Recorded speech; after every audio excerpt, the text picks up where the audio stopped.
All right, everybody, welcome in. Eagles Talk, A2D Radio. The exodus continues. More players leaving, new players coming in. We're going to talk about it all right here, right now. Road to a repeat continues right here on A2D Radio.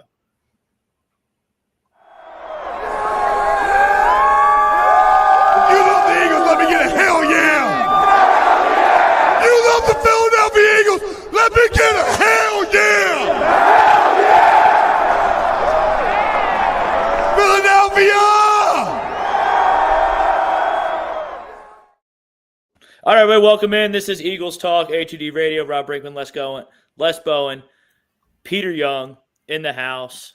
As we said, the exodus continues. More key players from the Super Bowl championship roster. Moving on, some new guys moving in. Maybe we'll talk about some draft needs. And as always, we are going to get to your comments. As always, we are in the Real Talk Studios, live and in person. Get us wherever you get your podcasts. We're live on Facebook, Instagram, YouTube, and Twitter. As always, we're brought to you by Baggio's Breads, located in Mount Laurel, New Jersey, home of the best stuffed breads, tomato pies, sandwiches, cutlets, and meatballs. In store, you get 10% off if you mention A2D Radio. All right, guys, so kind of a big week, kind of not. We're just going to run through the timeline of some of these moves, get the thought process maybe behind Howie, what we think of the moves, and then we got some new guys to talk about. One happened very late in the day and is not shown on our show sheet because I could not, which might be my favorite one. So we're going to get right into it with our poll question. Les joining us for the duration of the show with Bowen on the Birds. Obviously, the bombshell since we last broadcast was CJ Gardner Johnson being traded to the Houston Texans for not a very high return. Our poll question last week was Dallas Goedert, a lot of rumors surrounding that, and I think the entire consensus was, we don't need to trade a good player for a minimal return. That's exactly what happened with CJ Gardner Johnson. Our poll question, the Eagles will regret trading CJ Gardner Johnson. I'm going blast because I am definitely going to stand alone on this one. I feel like PY wants you bat lead off tonight on this one. Who, me? Yes, sir. So I have a complicated relationship with CJGJ. I think he's a really good player. I think he's a solid leader. He's the aggressive guy in the forefront. He's the guy you want in a barroom fight. And I understand why fans love him. But I also think we overrate the living shit out of this guy. Like, he's very good. But all I hear is, oh, my God, look at all his interceptions. He stole, he had, 6 interceptions? 4 of them he stole from Quinyon Mitchell this year. Yeah. And then all of his interceptions he had in 2022 were just because he was standing right there. I could have caught those interceptions at certain points. Darius Slay is standing next to him, just knocks it out, and it grows right into his hand. There was a play with Isaiah Rodgers. The exact same thing happened. He's a very good safety. He's not a great safety. His coverage leaves a lot to be desired. He is a hothead from time to time. And I understand people are going to be like, oh, well, you look at what happened in 2023. The Eagles missed him. So just so I understand, we fell apart in 2023 from lack of leadership.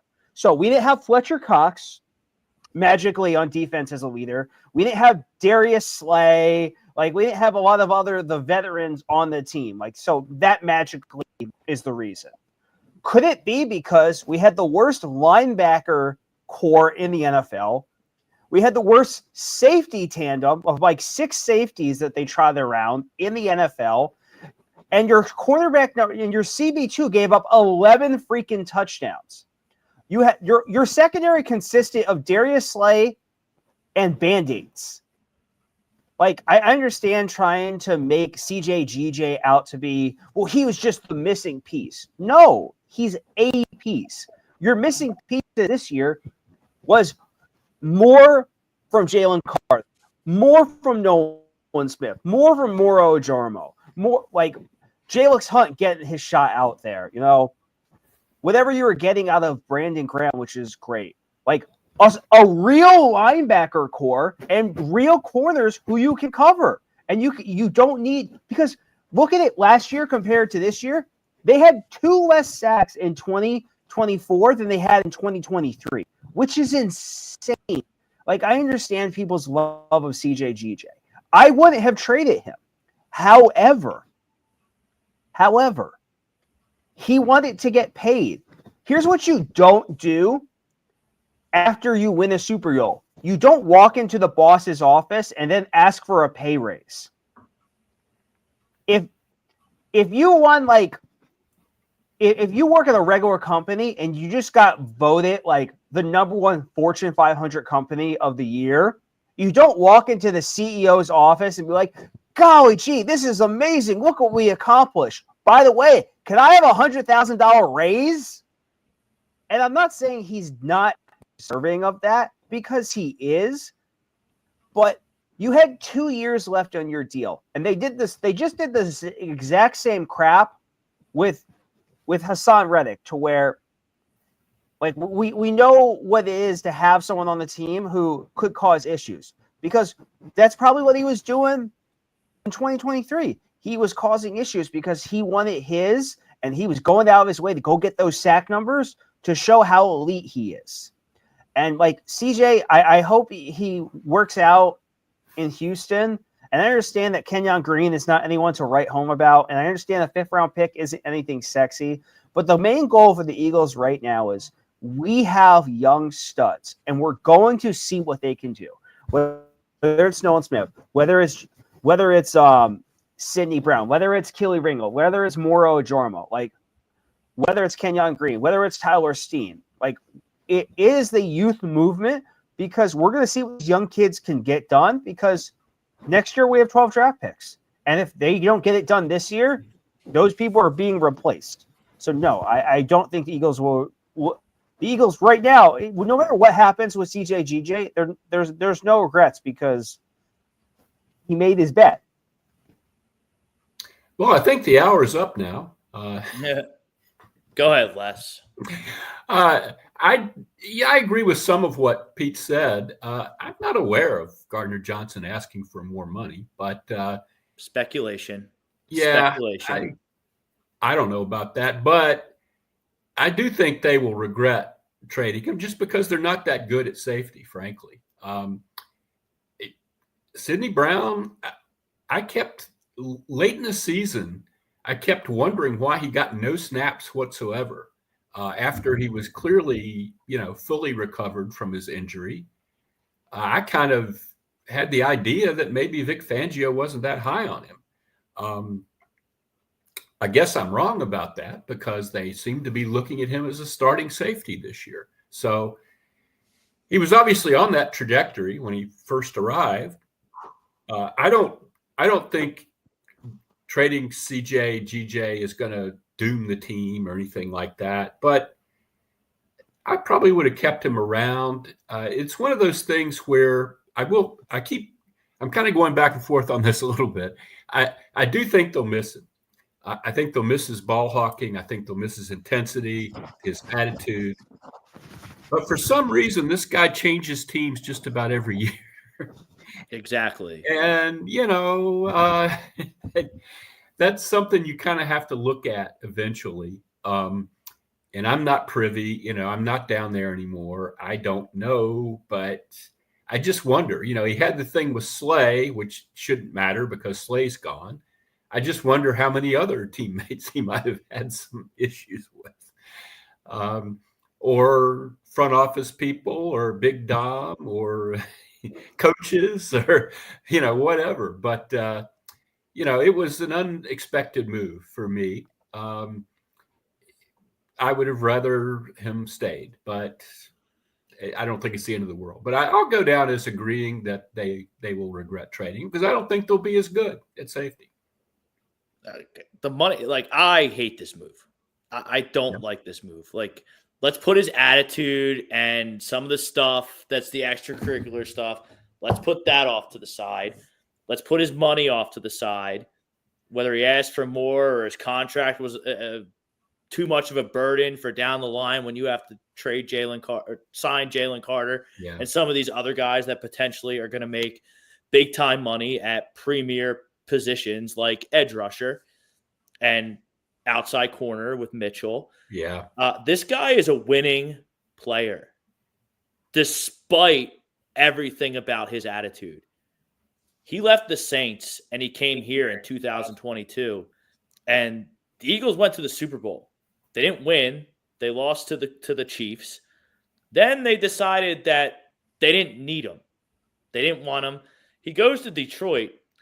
Not only did the Eagles' defense got worse, the Detroit Lions almost went to the Super Bowl. Now, are there other factors that factored into both of those things? Yes. But CJ Gardner Johnson was a constant on both teams.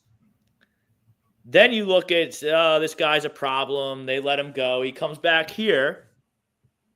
And by the way, when he left the Eagles, one of the all-time defensive collapses, maybe the greatest defensive collapse in NFL history. I agree. Team couldn't stop a nosebleed because they couldn't cover a damn thing or tackle a damn thing up the middle of the football field. Did other things contribute to that besides CJ Gardner Johnson not being here? Absolutely. Absolutely. But you can't tell me they wouldn't have been stronger after he left during that collapse if he's starting for you at safety. There's not an argument to be made for me to that. So then he comes back on the 3-year deal, which I thought was really a very fair financial deal for what he can bring for you. And you go to the Super Bowl and you win the Super Bowl, and it's one of the greatest defenses in recent memory. So over the last 3 years, this guy's team has been minimum NFC title game, championship round. So I have a huge problem letting people like that, players like that, just walk out the door because you want an extra 5th round pick. What, 19 picks over the next 2 years? That's not enough? That's not enough? I mean, like, I just don't get it. And then to compound it, okay, let's say you don't want this guy and he's a problem, he's a dickhead, like whatever, he's causing problems. Why don't we trade him before Isaiah Rodgers goes to the Minnesota Vikings? Yeah, that's a good idea. Yeah. I know it's different positions, so it's a little different, but now you have 2 special teamers in Keely Ringo and Sidney Brown, as of right now, slated to start for you. So you're not as good a football team without this guy, and you only got a 5th round pick for him. I agree.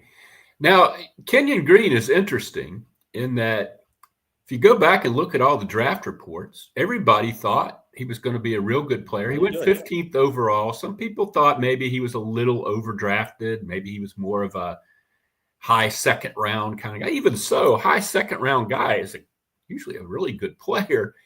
He's been horrible. He's only played 2 seasons. He missed a year with an injury. He missed part of last year with an injury. But when he's played, he's been horrible. And I don't know what to make of that. I mean, if everybody says this guy has all the talent in the world and he's just downright awful, you have to wonder, up here, in here, there's something that's not right. And it is kind of fascinating to think about, maybe Jeff Stoutland can do something with all that talent. But I also think people get too carried away with that. Big time, less. I've seen, Stout wanted Chance Womack here because he had him at Alabama. And, Chance was a top 10 first round pick. Yeah. And Chance was the same guy here that he had been previously. Being reunited with Stout didn't make him a good player, I don't know. We'll see. I don't get the impression they're counting on Kenyan Green for anything. But it is a guy with that kind of body. If they can get something out of him. Who knows? But yeah, I didn't see a need to do this. I got to think, and I don't want to say things that out of my rear end or anything, but there's something happened here with somebody. I just think, given CJ's personality, there's a problem with somebody somewhere. Yeah, I mean, if Stoutland's such a whisper, like, let's trade Jordan Mailata for a bunch of. What are we paying Jordan Mailata all this money for? If Jeff Stoutland can just wave his magic wand, go to the North Philly YMCA and plug Yeah. anybody in because he's that good of a coach. Like, why did we just? They did something. They did another thing with Lane Johnson's contract that I didn't quite read yet before we went on the air. They're giving him an extra $8 million over 2 years, and they're guaranteeing more of his money. What's the point of doing that? Just let him retire. We can just get anybody to play in because we have Jeff Stoutland. But it extends Lane's contract to 2027, which I think is a very good thing. Because if you look at contract inflation, did you see what Derek Stingley signed for today? Yeah, crazy. 30 a year. He's a corner, obviously, but this is happening everywhere. The first thing I thought of when I saw that is what the Eagles are looking at in a couple of years with Quinyon and Cooper DeJean, and $30 million a year is a lot of money. But getting back to what we were talking about, I think the fan base is obviously it was an incredible year. I think the fan base is a little high on, Stoutland's going to do this and Howie's going to go out and do that. We'll see. I mean, it's not like that stuff that happened last year happens every year for this franchise. I don't think it does, if I can remember correctly. I saw today my buddies at PHLY had a question on social media: who will be this year's Zach Bond? This year's Zach Bond. It took them 30 years to find a linebacker like that. There's not going to be this year's Zach Bond. I don't know. There's a few candidates that I think could be Zach Bond candidates. Could be among the top 5 players at their position in the NFL and a contender for Player of the Year in their either offensively or defensively. Somebody they picked up is going to be in that. Like an all-pro, maybe not, but like an under-the-radar signing that you don't think much of. That's a real different thing. I think that's what they mean when they say Zach Bond. Like they're talking like because nobody expected much of him. Like if you got anything out of Zach Bond, you would have been happy. What they got was so far beyond what they're going to get from anybody. It's another Zach Bond. Jesus Christ, I mean, like you could even like you might not even get another Mekhi Becton. Yeah. Yep. Like that was like as much luck as it was Stoutland and just like a perfect storm of a bunch of different stuff. Obviously, Mekhi Becton. The guy was basically a good player. He had played well in the league before he started getting hurt. And everything went to crap with the Jets. The whole organization went to crap. And he was, he butted heads with them and they were eager to get rid of him, which they're the Jets, But God bless them. The Houston Texans, not as stupid, I don't think. But let's talk about Becton for a minute, if you don't mind. I mean, sure. If you haven't seen, Mekhi Becton is on the Chargers now. Yeah, deal. Becton hung around in free agency for several days there, and I started to think that they could get him back. And then the money and the terms weren't like, oh my God, But John McMullen made a very good point about this, which is that you look at the offensive line as a whole, you got to have somebody that's not making top money. Yep. You can't have 5 guys all making at least $10 million a year. It doesn't work. Yeah. You just can't do it. And in the past, they've had, Juergens on a rookie contract, Becton on the 1-year deal, and that allowed them to pay Landon Dickerson a huge amount of money and pay Mailata and pay Lane. And somebody on that line has got to be working under a rookie deal or something like that, or you just can't, it doesn't work. But will their offensive line be weaker without Mekhi Becton? Yes. Yes, it will. And to me, the offensive line is the engine of this team, and I hate to see that. I do not think Tyler Steen is going to be as good as Mekhi Becton. And, but right guard seems to be the position on that line where they have a lot of if you look at the right guard over the last several seasons, it's always somebody different every year. Their fourth different right guard. Yeah. One of whom was Cam I don't consider Green like competition for Steen. I do. We'll see. The guy has been so horrible that it's really hard to envision that, but it's possible. Sure, it's possible. Steen would have to play bad in camp and yes. organize team. Would it be he have to play bad, or is Green playing so top tier that they have to give it to him? Like they said the same thing coming into the camp this year. Oh, man, this is Steen's job to lose. Like, there's no way he's losing out this job to – Well, Becton had never played guard, though. Pete. Exactly. Becton was just so good that they had to give it to him. Yeah, and nobody foresaw them putting him at guard. He was going to be the swing tackle instead of Driscoll. And he had never played guard in his life. He had never taken a snap at guard in the NFL, and I don't think he played it in college or high school. Nope. But they made him into a guard. And, it worked out really, really well. The more thing is interesting. But again, I'm going to say I've never seen anybody with 2 years as bad as his grades have been suddenly come and become a good player. That was not the case with Becton. Becton had an incredible rookie year, one of the best rookies in the league, when he came out. And then he started getting hurt, and then the Jets started moving him around. And, but it would be pretty extraordinary if Moore really developed into what he was supposed to be when he was drafted. Yeah. Right. You just don't know what you're going to get. Like, obviously, you want Steen to win the job. But if Green wins the job, like, that just says a lot about his development. Yeah. Oh, yeah. In the meantime, they have an edge rusher they have signed today that I think is a pretty good move. Greg Miller chiming in on the chat board, checking us out. There we go.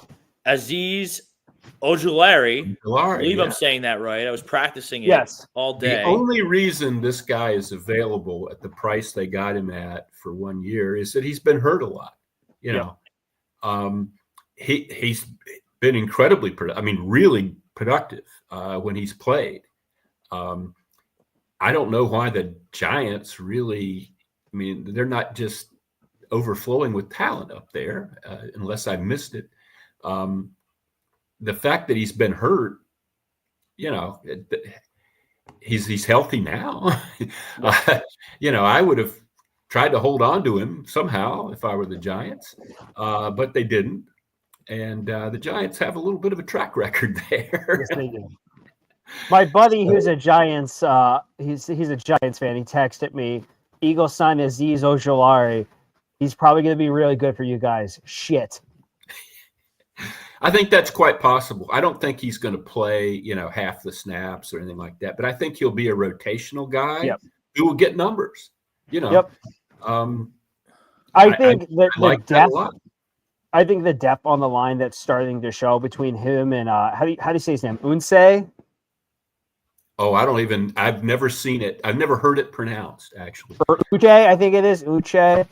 I think Ojulari playing in this defense, playing with his Georgia guys, is going to get numbers because, I think on the Giants team, he's expected to be your number one pass rushing option next to Kayvon Thibodeau.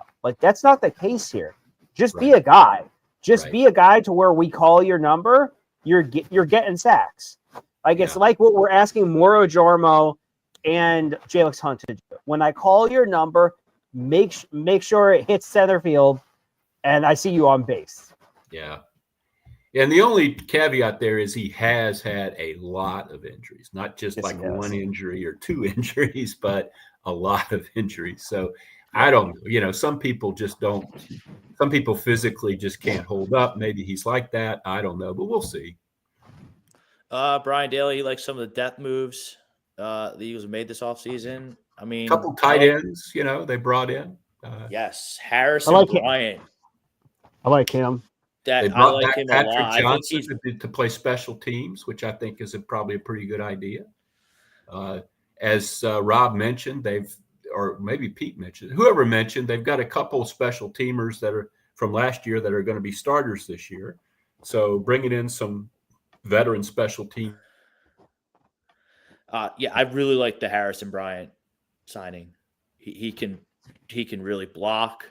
He's more of a poor man Dallas Goedert than Grant Calhoun is. Yes. So he's really big. Really, I believe he was a second round pick for the Cleveland Browns, and they surprisingly enough couldn't figure out how to use him. Another organization that has a track And I believe he was down there when Lane Kiffin was the coach. So like Lane Kiffin, say what you want about his track record, he assembles offenses that put up points. So, I mean, I really like that signing. And then you have some guys that, they sign that I'm not really that excited about, like Adoree Jackson. Like that doesn't really do anything for me. Another Giant, by the way. I don't mind Adoree Jackson because I know they're not asking him to start. And I think you're looking at a really young cornerback room right now. And Jackson's a veteran who's been around. He's been on good teams before he's with the Giants. I think he's a good, backup guy. He's your I would call him a poor man's Isaiah Rodgers, to use Rob's. He's Isaiah Rodgers. That's what he's supposed to be. I think Isaiah. He was better. Yeah, but I think Adoree is a guy. He had a better 2024 than like whatever season that Isaiah Rodgers had before he got suspended. So I don't mind Adoree Jackson at all. Just given that they didn't have any veterans there at all at that position, I think that's tough to have a super young room of corners. Brian Daly, I don't think they need any starters for free agency. Find your starters in the draft.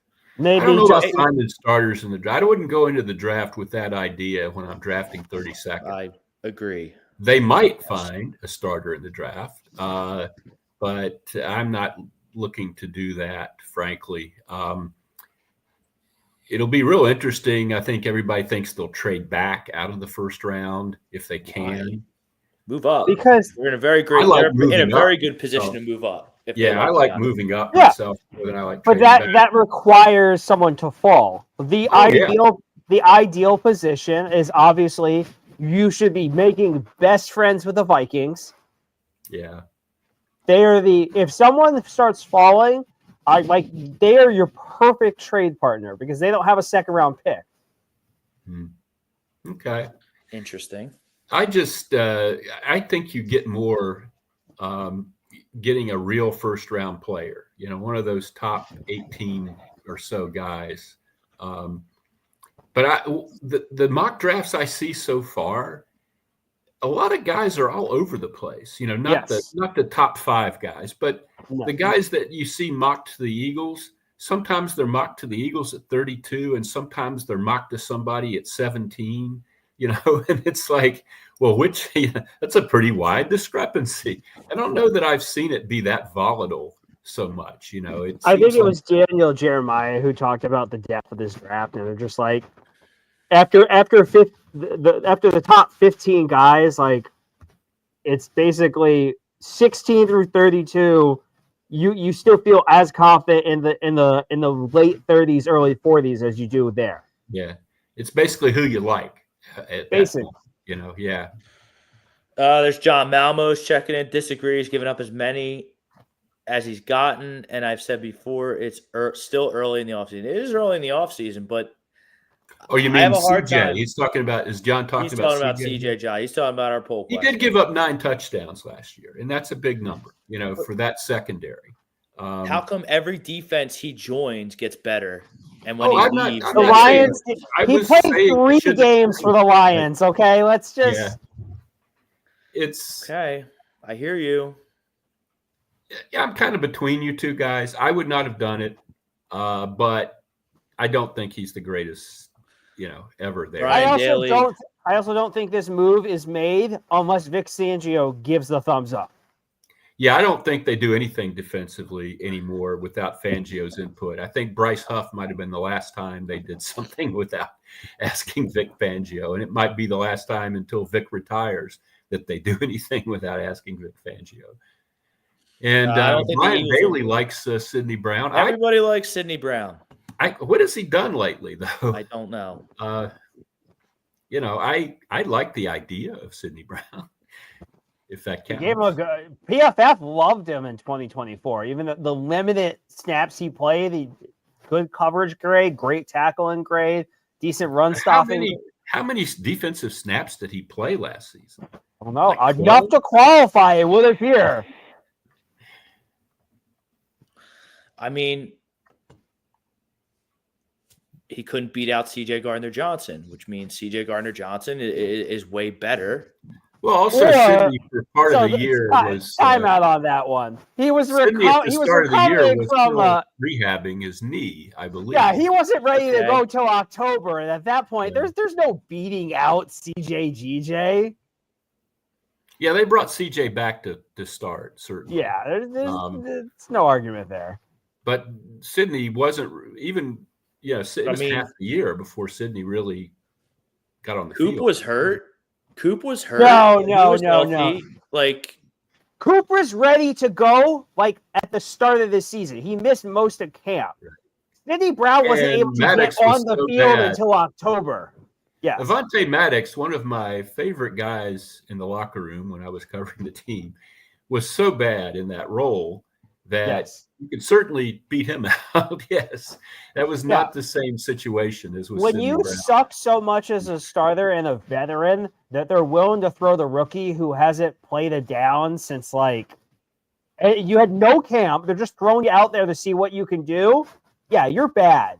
I think Avonte's body, which is a very small body to start with, I think it's just been – I think he's done. I hope it's held together by duct tape and crazy glue, Les. Yeah, I know. Yeah, he really is. But there's a guy that he'd go out there with a broken neck if he could.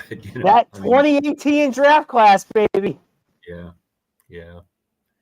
So, yeah. Okay, but who else have we got? Anybody else chiming in on the boards? Yeah. Rob.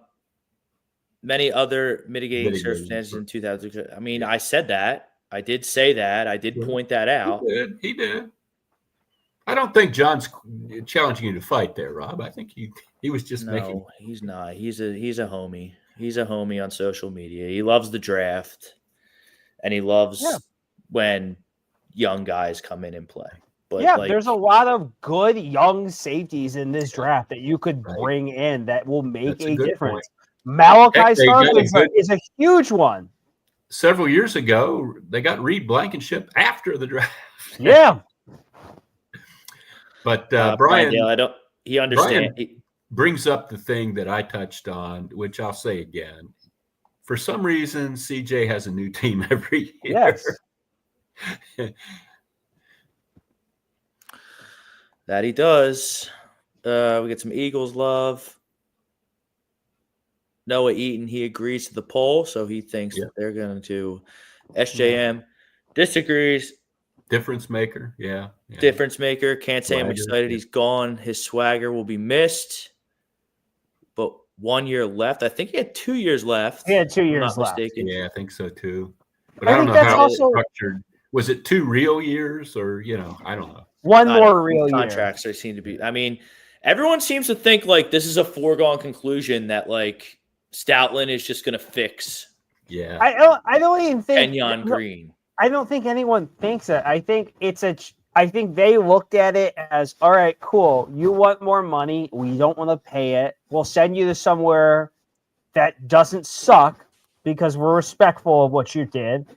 They send him to Houston. They're like, all right, cool. We'll take a draft pick and a developmental player that maybe we could do something with. Yeah, I think that's fair. I mean, John Malmos, obviously the draft is going to be defensive driven. We're everyone's leaving on defense. Yeah, everyone that could leave, and some people that didn't have to leave are leaving on defense. Yeah, and you have you're probably going to leave this draft with 10 guys and probably 2 or 3 additional draft picks moved over to next year. Could be, yeah. Of course, they've got all those top picks. You got to hit on the draft to be good, but how many of these things do you actually need? When you are trying to when you're trying to continue your Super Bowl run, most teams empty out their clip and they don't look at the Rams. They spent 7 years where every year is the year they go all in on.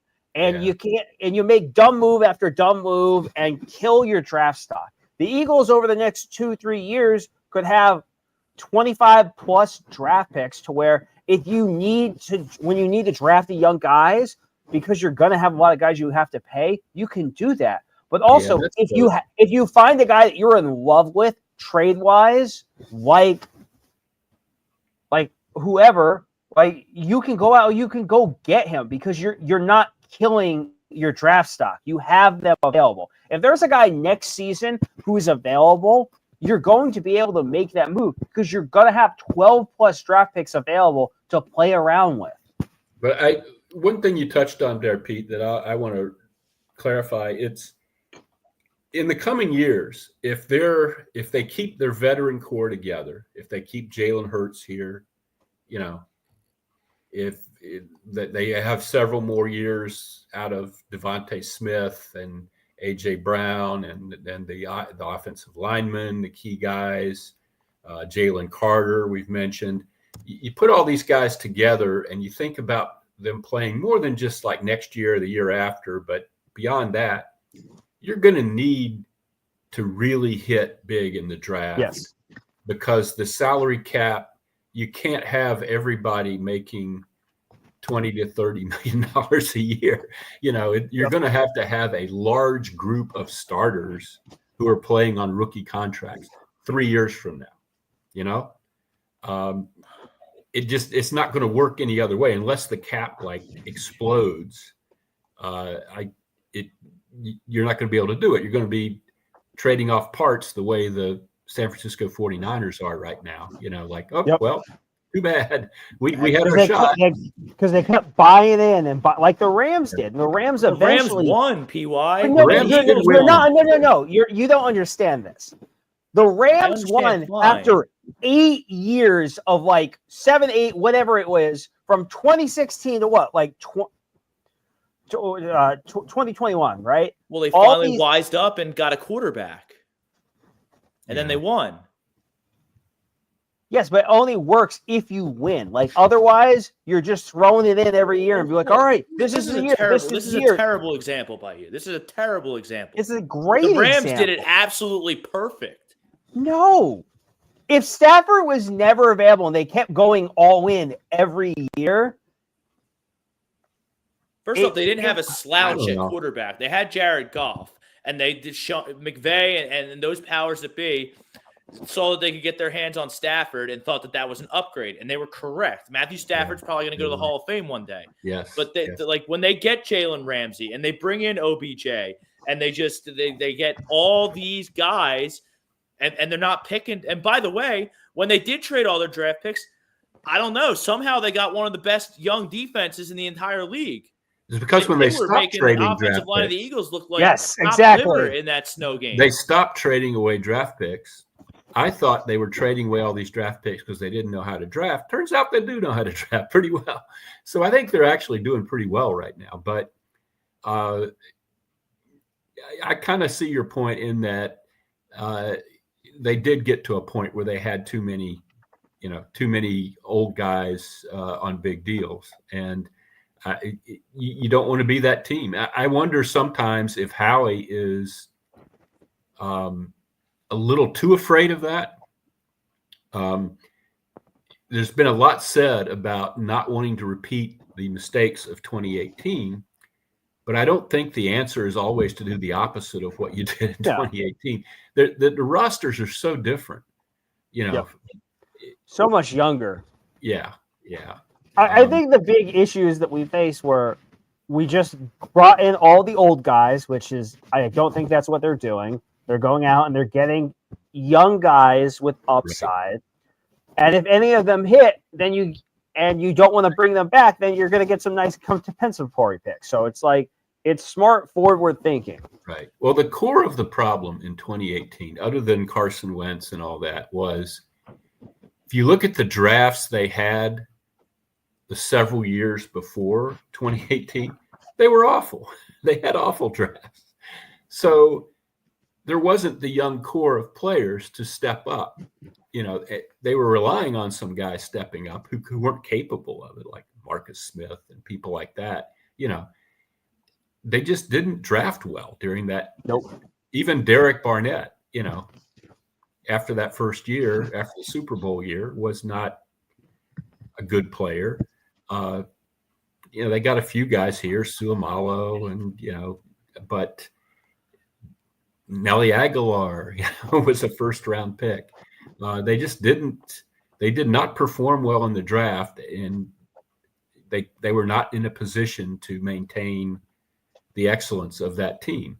And that's what I think they want to avoid this time, and we'll see. You know, it's hard to beat the draft. It's like going to Las Vegas or Atlantic City and winning. You know, it's really hard to beat the draft year after year after year, especially when you're not picking real high.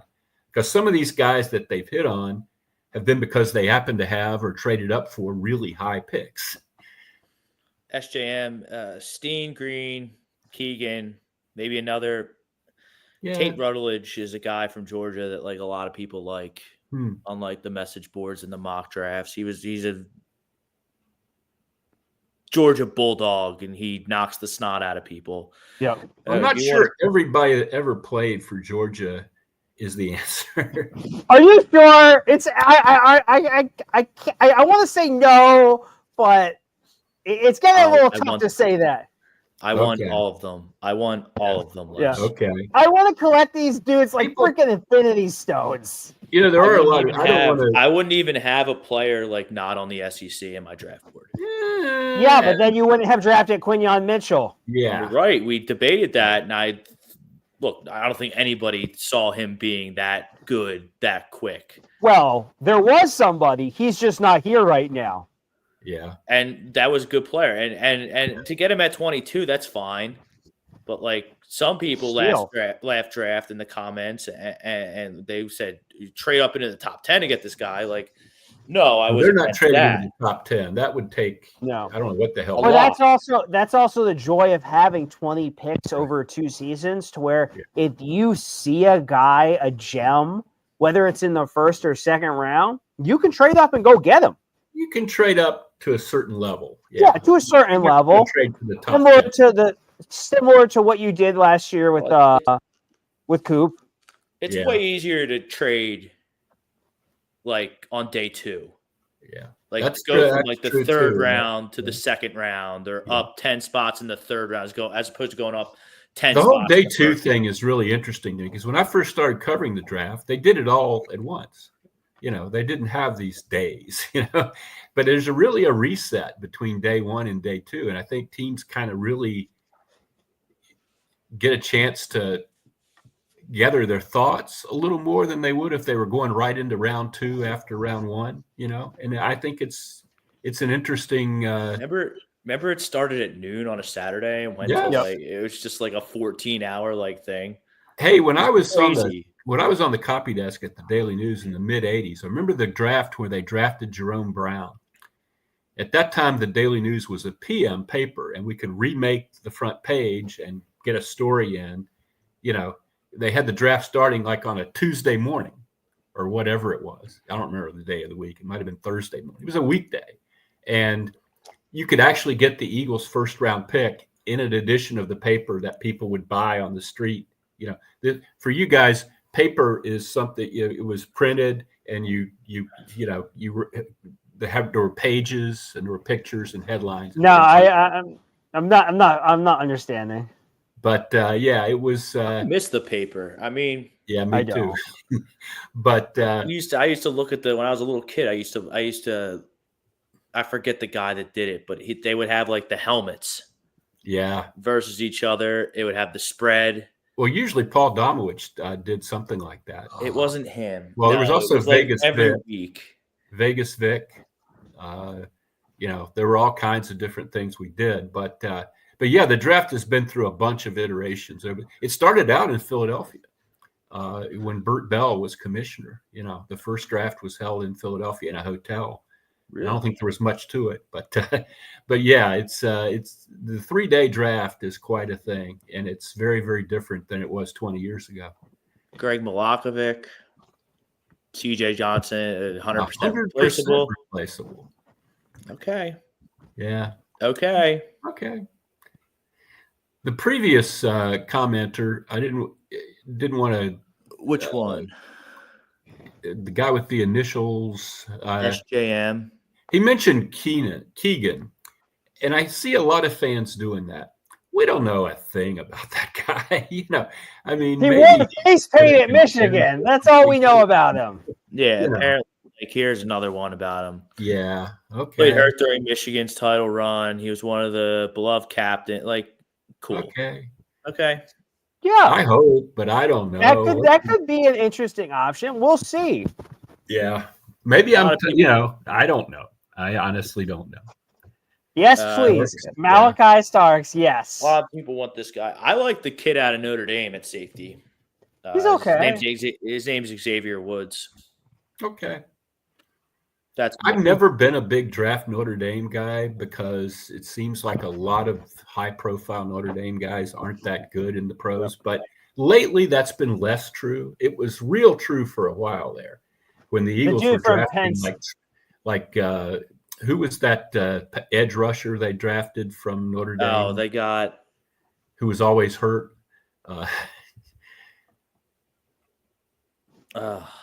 It doesn't matter. But anyway, I saw a bunch of guys from Notre Dame that didn't turn out to be very good. And I was kind of off on Notre Dame for a while, but I'm back now. So,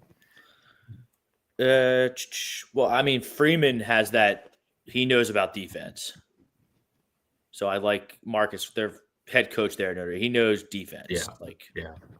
So I would be confident in getting a coach. Not that Kirby Smart doesn't. He's a defensive guru as well. But, I mean, yeah. Stark's going to be there? I don't know. Yeah. That's the thing. You see him mocked way above the Eagles. You see him mocked to the Eagles. You see him mocked in, I don't know, a lot of fans on Facebook, and they follow the mocks, and they do their own mocks, and it's just not my thing. I won't even watch the draft. I'll just look it up on my phone after. The thing I hated as a reporter covering all this lead up to the draft, you have to learn all this stuff about. You go to the Senior Bowl and you do features on these guys, and you go to the combine and you write about them. And the whole time, if you've done it for a while, you're thinking, what are the chances that I'm ever going to see this guy again in my life? I mean, it's so much wasted. You don't know who they're going to draft. It's so much wasted effort. Sometimes I would do a big feature on a guy, then years later he'd be playing for some other team against the Eagles. Oh yeah, I remember I talked to his mom. Yeah. I mean, it's an interesting exercise to go through every year, but I'm really glad when the draft is done and you actually have the players to talk to who are actually going to be Eagles, and then it's not wasted work anymore. No. SJM says Phil Anastasia is the guy that I looked at. Does that ring a bell, Les? Oh, that was Courier Post. Would have been Phil. Really great writer. He was the one. It was the paper time. That they sell at the front of Shopping Bag from 1998 to 2003. Okay, that I don't know, but it was. Phil never worked for the Daily News, but he was a very good beat writer for the. That's South right. Jersey. You were Daily News, not Inquirer. Yeah. Okay. Well, I was Inquirer eventually because we all were, but originally I was Daily News. Yes. And I'm pretty sure it was the Inquirer because Screaming A. Smith. Inquirer. Okay. I think it was because Screaming A. Smith would have a blurb, he would have his own section about the Eagles games, and he would always pick against them because he was a Giants guy. I hated it. I digress. I mean, we got through that pretty good. I mean, let's do some closing thoughts. PY, closing thought on something that happened, something you want to happen, the draft. The floor is yours. Get me Malachi Stark. He's very high on my board. I would love another bulldog, a good safety that I can develop for years into the future instead of bargain shopping. I thought that was Sidney Brown. Could be Sidney Brown. Okay. Well, if Sidney Brown's as good as people are talking about him on Facebook and it's Sidney season, I don't really see a need to draft a safety in the first round. I mean, we'll find out what they think about them very soon. Les, closing thought? Yeah, I kind of hope I've seen like the thing they did today with Lane Johnson and some of the other contract moves. This Dallas Goedert thing, he hasn't gone anywhere. Maybe they can do something like that to reduce his cap number or whatever it is that they're nervous about. I kind of think it might be that he gets hurt a lot, but yes, I mean, he's there when you need him, I think, most of the time. And they don't have another, that I like these guys they've signed, but they didn't sign a real Pro Bowl quality tight end. I'd kind of like to see them work things out with Dallas Goedert and keep him around for continuity. I think that would be a very solid move, given the change that they're going through, which is fairly significant. My closing thought is I think they've done a good enough job replacing what they've lost that they're not that they can still maintain a best player available approach heading into the NFL draft. There's not the best approach. One glaring need. Obviously, they're probably not going to pick a receiver or a quarterback or really anything on offense because we didn't talk about Aj Dillion. Could be tight end, though, Yep. I mean, it could be tight end. Yeah. And that would be fine. But I think one of our commenters said it was going to be a defensive draft. Yeah, and that's probably accurate. But there's not a glaring, like, I have to get a defensive tackle. I have to get a linebacker. Like, you can still maintain the best player available, and that's what good teams do. When teams draft for need at the draft, they miss. Yes. So I think Howie has done an excellent job in that. Even though I haven't agreed with everything he's done this offseason, he's still a really good GM. Yep. Unless I think you said it great. Like, nothing that's happened this offseason I think is going to doom this team in their quest to potentially repeat. So, it's just all systems go. Just plugging in and I suppose we're working towards the draft at this point. Yeah. Azeez Ojulari kind of fell into your lap there, and that's probably the last guy you're going to see signed by this football team that you can say like, oh wow, that might be Zach Bond, or that I don't know about that. I think they also may be waiting until when they're not going to get hit for draft picks for next year, and then they could sign a few veterans. Yeah, that's quite possible. In terms of topics to talk about it before the draft, you have the NFL meetings coming up in Palm Beach. Maybe not this week, but next week, perhaps. They're going to be talking about rules changes, including our favorite play. Nick Sirianni is going to have to sit at a table for an hour, and people go around asking him questions at the NFC coaches breakfast. And Jeffrey Lurie usually talks at the NFL meetings. So, there'll be some news that isn't draft news coming up before too long. Yep. Yes. And dollars to donuts, we will never see a tush push ever again after those meetings. I don't know. Zero there's chance. A lot of people that have stood up for the Eagles on this. I don't know. Yeah. I think it's 50-50 at this point. I think it's 70-30. We're good. I don't think we're going to be so good, but whatever. I do, because I think their whole thing was, oh my God, people were getting hurt. And then they showed the medical reports and there's nothing there. And now they're just going to have to say, well, we don't like this because one team does it so well. They're going to do something. Something's going to happen with that play where, like, Saquon Barkley can't come flying in and push it. Like, Maybe. something's going to be wrinkled I in think it's at these meetings to just take away the Eagles' success with this play. The no one else NFL teams, certain teams may not like it. The NFL loves it because it's marketable as shit. Yeah. Well, I guess we'll see. I'm not as optimistic. It'll be interesting to see. Well, anyway, that'll do it for Eagles Talk, A2D Radio, Les Bowen, Peter Young. I'm Rob Brinkman. Until next week, peace out, everybody. Peace.